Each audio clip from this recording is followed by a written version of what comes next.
नमस्कार दोस्तों, मैं doctor Gaurav Khera. As you all know, I am an orthopaedic surgeon at Apollo Spectra hospital in New Delhi.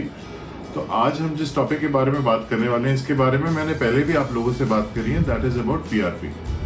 Now एक काफ़ी common question है जो कि मेरे से पूछा जाता है कि भाई क्या हम ऑस्टियोआर्थराइटिस को बिना सर्जरी के मैनेज कर सकते हैं।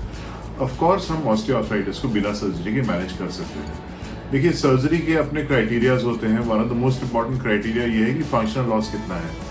पेशेंट का एक्सरे कितना भी खराब हो, अगर मेरा पेशेंट सारे काम बिना किसी पेन किलर के, बिना किसी प्रॉब्लम के कर पा रहा है, तो why should I be doing a surgery. तो ऐसे पेशेंट्स को मैं कभी भी सजेस्ट नहीं करता कि आप सर्जरी कराइए। So then what do we do for such patients? You know कि ऑफ एंड ऑन कभी कभार बीच बीच में पेन होता है, बट काम सारे कर पाते हैं, दे quite comfortable and they not even willing for a surgery. तो इन पेशेंट्स के लिए PRP is a very good treatment option. PRP का क्या फुल फॉर्म होता है? PRP stands for platelet rich plasma. अब प्लेटलेट रिच प्लाज्मा सुनने में it sounds very scary, but basically क्या होता है कि हम लोग पेशेंट का ब्लड लेते हैं, we take about 6 ml of blood, 6 to 10 ml of blood, और एक मशीन होती है जिसको हम सेंट्रीफ्यूज कहते हैं। अब इस सेंट्रीफ्यूज मशीन के अंदर ये स्पिन करता है। सो हम एक पर्टिकुलर स्पीड पे फॉर अ पर्टिकुलर टाइम हम इस ब्लड को स्पिन करते हैं, एंड ब्लड के जितने भी कंपोनेंट्स होते हैं वो उसको सेपरेट आउट कर देता है। तो one of this components is PRP, that is a platelet rich plasma. This platelet rich plasma actually इसमें क्या क्या होता है? इसमें प्लेटलेट्स होते हैं, स्टेम सेल्स होते हैं, ग्रोथ फैक्टर्स होते हैं। And how it helps is कि जब हम इसको नी में इंजेक्ट करेंगे, तो नी में इंजेक्ट करने के बाद एक इन्फ्लामेटरी रिस्पॉन्स आता है। मतलब बॉडी एक जैसे स्वेलिंग होती है ना, वैसे एक स्वेलिंग जैसा एक रिएक्शन होता है, and it's a mild reaction, it's not a very severe reaction. And after that the repetitive process, मतलब जो रिपेयर होने का प्रोसेस होता है वो ठीक शुरू हो जाता है। सबसे बड़ा एडवांटेज पीआरपी का यही है कि ऑफ ऑल द मोडालिटीज, अगर मैं स्टेरॉइड इंजेक्शंस लगा रहा हूँ, हाइड्रोनिक एसिड के इंजेक्शन लगा रहा हूँ, जिसको आर्टिफिशियल जॉइंट फ्लूइड भी कहते हैं, या मैं पीआरपी लगा रहा हूँ, of all these modalities PRP is one modality जिसमें कि मैं रिपेयर कर सकता हूँ कार्टिलेज को। ऑफ कोर्स 100% रिपेयर पॉसिबल नहीं होता, बट अगर मेरा 20-30% रिपेयर भी हो जाता है कार्टिलेज का, तो it is very effective.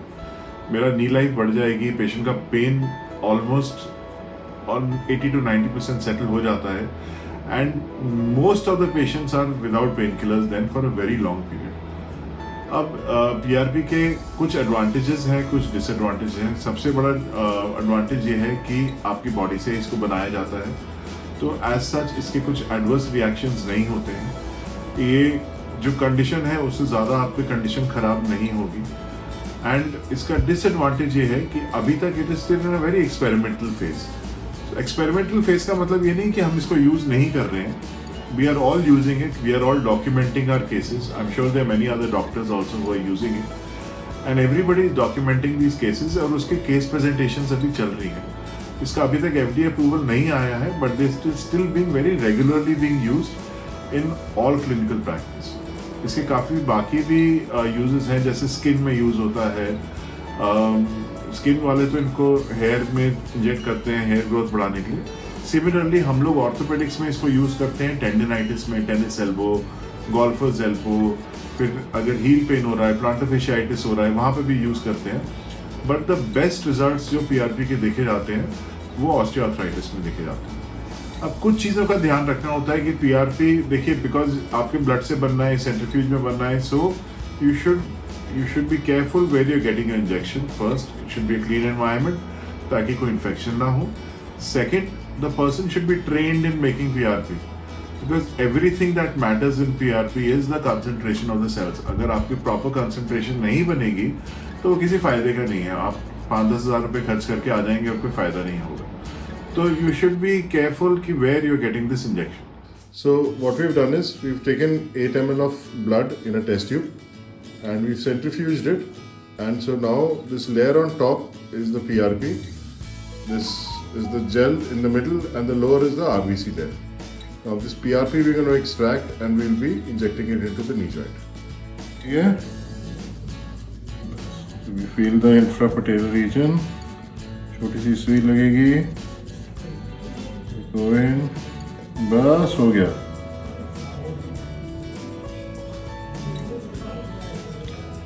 I'm in the joint.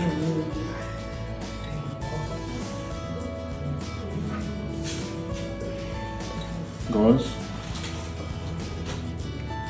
Gauze.